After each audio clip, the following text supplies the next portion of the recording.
औज़ुबिल्लाहिमिनश्शैतानिर्रजीम। अस्सलाम वालेकुम। कैसे हैं आप सब? मैं उम्मीद करती हूँ कि आप सब खैरियत से होंगे और ईमान की बेहतरीन हालत में होंगे। Welcome to another vlog. जी नाश्ता बना रही हूँ यहाँ पे मैं अपना, क्योंकि बच्चों को आपको पता है मैं सुबह सुबह भेज देती हूँ और आजकल चाहने के बावजूद मैं बच्चों के लंच बॉक्स और ब्रेकफास्ट रूटीन आपके साथ शेयर नहीं कर पा रही, क्योंकि सुबह बड़ी हसल बसल का टाइम होता है और चाहने के बावजूद रिकॉर्ड करना थोड़ा सा मुश्किल होता है। इस वजह से मैं इंशाल्लाह कंप्लीट लंच बॉक्स की रेसिपीज़ आपसे शेयर करूँगी एक अलग व्लॉग के अंदर। अब यहाँ पे जी नाश्ता बनाने के बाद मैं बना रही थी स्वीट डिश। काफ़ी अर्सा हुआ था मैंने कोई स्वीट डिश नहीं बनाई थी, तो आज बना रही हूँ जी मैं सेवइयों की खीर। दूध को मैंने बॉईल किया और बॉईल आने के बाद मैंने उसके अंदर ऐड किया जी मिल्क पाउडर। मैंने यहाँ पे नीडो ऐड किया है, आप कोई सा भी मिल्क पाउडर यूज़ कर सकते हैं। उसको बॉईल करने के बाद मैंने इसको अच्छे तरीके से मिक्स किया था, क्योंकि लम्प्स रह जाते हैं तो फिर वो खीर के अंदर आते हैं तो अच्छा नहीं लगता। खैर जी 3 से 4 बॉईल मैंने यहाँ पे आने दिए थे और मैंने दूध को फेंट लिया था। दूध को फेंटने के बाद मैंने उसके अंदर 1 कप बारीक ब्राउन सेवइयों का डाला था। आप कोई भी सेवइयाँ किसी भी ब्रांड की यूज़ कर सकते हैं जो कॉमनली ईज़िली आपको अवेलेबल हो। खैर इसके बाद मैं इसको पकाऊंगी अच्छे तरीके से और इसको गाढ़ा करूंगी। गाढ़ा इतना ज़्यादा नहीं करना, बहुत ज़्यादा भी नहीं पकाना, बस तेज़ आंच के ऊपर साथ साथ चम्मच चलाते हुए मैंने इसको पकाया है। और अब मैं इसके अंदर ऐड करूंगी जी चीनी। चीनी की क्वांटिटी कम रखी है, क्योंकि जो मिल्क पाउडर हमने ऐड किया वो उसके अंदर भी एडिड शुगर होती है। अब इसको अच्छे तरीके से मिक्स करेंगे। अब हमने 1 सेकंड के लिए भी इसको नहीं छोड़ना, क्योंकि जब चीनी ऐड हो जाती है तो आपका दूध जो है या स्वीट डिश नीचे लगना शुरू हो जाती है। 1 से 1.5 टेबल स्पून मैंने इसके अंदर ऐड की थी कस्टर्ड पाउडर की, वनीला कस्टर्ड पाउडर की। खीर के अंदर वनीला कस्टर्ड पाउडर जो है वो सूटेबल रहता है। इसके अलावा अगर कोई भी आप कस्टर्ड पाउडर ऐड करते हैं तो उसका कलर होता है और खीर से उस कस्टर्ड पाउडर की कलर की वजह से खीर का कलर ख़राब हो सकता है। इसको खैर जी टाइम तो लगा था, लेकिन बहुत टेस्टी बनती है। अब मैंने इसको अच्छे तरीके से पकाया था यहाँ तक कि मुझे ये थोड़ा हल्की हल्की सी गाढ़ी होना शुरू हो जाएगी, तो तब मैं चूल्हा बंद करूँगी। ज़्यादा भी गाढ़ा नहीं करना और ना ज़्यादा पतला रखना है, क्योंकि पकने के बाद ये ऑटोमेटिकली ख़ुद गाढ़ी हो जाती है।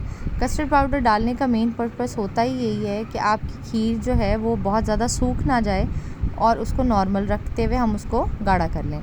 1 से 2 ड्रॉप्स मैंने इसके अंदर केवड़ा एसेंस के डाले थे। खीर के अंदर इसका फ्लेवर बहुत अच्छा लगता है। यह जी फाइनल लुक खीर की। नेक्स्ट रेसिपी जी मेरी सिग्नेचर रेसिपी है और ये बहुत फेमस रेसिपी है। मैं बहुत सालों से बना रही हूँ और अपनी पर्सनल रेसिपी से ही बना रही हूँ। नेक्स्ट रेसिपी है जी दाल चावल। यहाँ पे मैं 3 ग्लास के करीब मैंने चावलों को भिगो लिया था। उनको अच्छे तरीके से मैंने धोया था पहले और फिर मैंने उनको भिगो के रख दिया था। चावल अच्छे और खिले खिले बनाने की एक मेजर जो टिप है वो ये है कि आपने चावलों को जितना अच्छा वॉश करेंगे, आप उसमें से डस्ट रिमूव करेंगे, चावल उतने ही मज़ेदार और खिले खिले बनेंगे। और चावल बनते हुए एक ख़ास खुशबू आना शुरू हो जाती है और पता चल जाता है कि चावल कितने मज़े के बनेंगे या चावलों का जो फ्लेवर है वो कितना स्ट्रॉन्ग है कि वो खुशबू आना शुरू हो गई है। अब जी दाल बनाऊंगी जी मैं प्रेशर कुकर में, और इसके अंदर मैंने मूंग और मसूर दोनों की दालें बराबर क्वांटिटी में ले ली हैं और उनको भी मैं अच्छे 3 से 4 पानी निकाल के अच्छी तरह से मल के मैं उनको धो लूँगी। आप जब ये दाल बनाएंगे ना, कोई पहचान नहीं सकता कि ये कौन सी दाल है या ये हलीम है। इसमें एक ख़ास किस्म का जायका होता है और बिल्कुल पता नहीं चलता कि आपने 2 सादा सी दालें जो आम लोगों के घरों में और लोग आम तौर पे खाते हैं, ये वो दाल है। इसको टाइम तो लगता है बनाने में, लेकिन ये मज़े की भी उतनी ही बनती है। मैं अपने मुंह से तारीफ़ क्यों कर रही हूँ, क्योंकि अगर मैं एक्सप्रेस नहीं करूँगी तो आपको पता कैसे चलेगा कि किस रेसिपी की स्पेशलिटी क्या है। खैर जी दाल मैंने धो ली थी। उसके अंदर मैंने दाल से डबल क्वांटिटी में पानी डाल दिया था कुकर के अंदर, और अब मैं इसके अंदर मसाले ऐड करूँगी। सबसे पहले इसमें मैंने डाला है जी गरम मसाला पाउडर, और उसके बाद हल्दी पाउडर, लाल मिर्च पाउडर, नमक और सूप स्टॉक। आप चिकन क्यूब्स भी डाल सकते हैं इसके अंदर, आप इसके अंदर सूप स्टॉक भी डाल सकते हैं। और मैंने इसके अंदर, आपकी दाल कम है तो आप 1 डाल सकते हैं, मैंने इसके अंदर 2 ऐड की थी। अच्छा जी, वो ऐड करने के बाद मैं इसके अंदर जो है बाकी थोड़ा सा पानी मुझे कम लग रहा था, तो मैं थोड़ा सा पानी और ऐड करूँगी और इसको प्रेशर दे दूँगी। प्रेशर की एक टिप ये है कि जब आप दाल, पालक या पत्ते वाली कोई भी सब्ज़ी प्रेशर कुकर में बनाते हैं, तो आपको उसको जो है वो पूरी तरह से आपको उसको देखना होता है, मॉनिटाइज़ करना होता है कि उसका जो वेट है वो हिल रहा है या नहीं। यहाँ पे अब देखिए 15 मिनट हो गए थे मुझे इसको प्रेशर दिए हुए और वेट नहीं हिल रहा था, तो मैंने इसको हल्का सा ऊपर से इसको ठोकर दी। तो ठोकर देने की वजह से वो जो गैस ऊपर जमा हो जाती है या कोई भी चीज़ ऊपर आके वेट को रोकती है, तो वो हट जाती है। दाल को मैंने प्रेशर देने के बाद उसको उतार लिया था, कोई 20 मिनट तकरीबन मैंने प्रेशर दिया था और अब मैंने लिड उतारा है, तो आप देखें कि बिल्कुल एक गाढ़ी गाढ़ी फॉर्म में मलीदा हुई हुई दाल मेरे पास आ गई है। मैं मज़ीद इसको अच्छे तरीके से इसी चम्मच के साथ ही मैं इसको घोट लूँगी, क्योंकि अगर आप घोटने से घोटते हैं तो वो आप उससे भी घोट सकते हैं। और थोड़ा सा मैं इसके अंदर पानी ऐड करूँगी। गाढ़ी दाल को घोटने के बाद मैंने इसमें पानी ऐड किया और लहसुन अदरक के क्यूब्स डाल के मैंने इसको हल्की हल्की आंच पे चढ़ा दिया। अब जी हम इसका बघार रेडी करते हैं, और जितनी देर आपको दाल बनाने में लगी है ना, उससे डबल देर आपको बघार बनाने में लगेगी। लेकिन आप इसके जायके से, इसको खाने से आपका दिल नहीं भरेगा, ये इतनी कोई लजीज बनती है। चलें जी, मैंने 2 दरमियाने साइज़ के प्याज बारीक बारीक काट के मैंने पैन में डाले थे। साथ मैंने डाला जी ज़ीरा, लहसुन अदरक का 1 क्यूब। आप ताज़ा भी कूट के डाल सकते हैं, कोई हार्ड एंड फास्ट रूल नहीं है कि आपने क्यूब्ड ही डालना है। ये मैं फ्रीज़ करके रखती हूँ तो मेरे लिए ज़रा ज़्यादा आसानी हो जाती है। और साथ मैंने ऐड की जी साबित धनिया हाथों पे क्रश करके, और मोटी लाल मिर्च, साबित मोटी लाल मिर्च, और हरी मिर्च मैंने इसमें 4 से 5 ऐड की थी।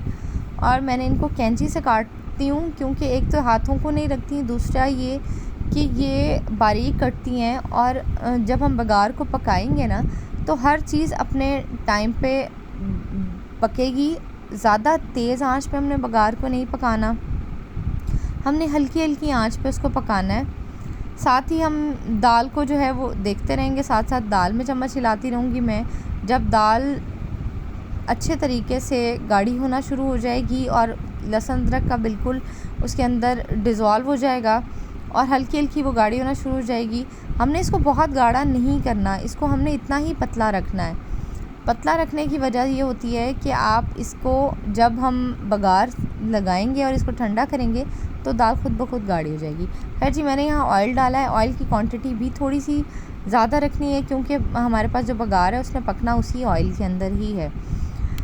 अब हल्की हल्की आंच के ऊपर मैंने इसको चढ़ा दिया है। प्याज जो हैं वो देर से सुर्ख होते हैं, और बाकी जो चीज़ें होती हैं बघार के अंदर, लहसुन अदरक का पेस्ट है, लाल मिर्च है या हरी मिर्च है, और बाकी ज़ीरा और धनिया, ये चीज़ें जल्दी पक जाती हैं। तो हमने इसको हल्का हल्का पकाना है और साथ साथ चम्मच हिलाते रहना है कि सारी चीज़ें बराबर टाइम पे एक साथ कुक हो।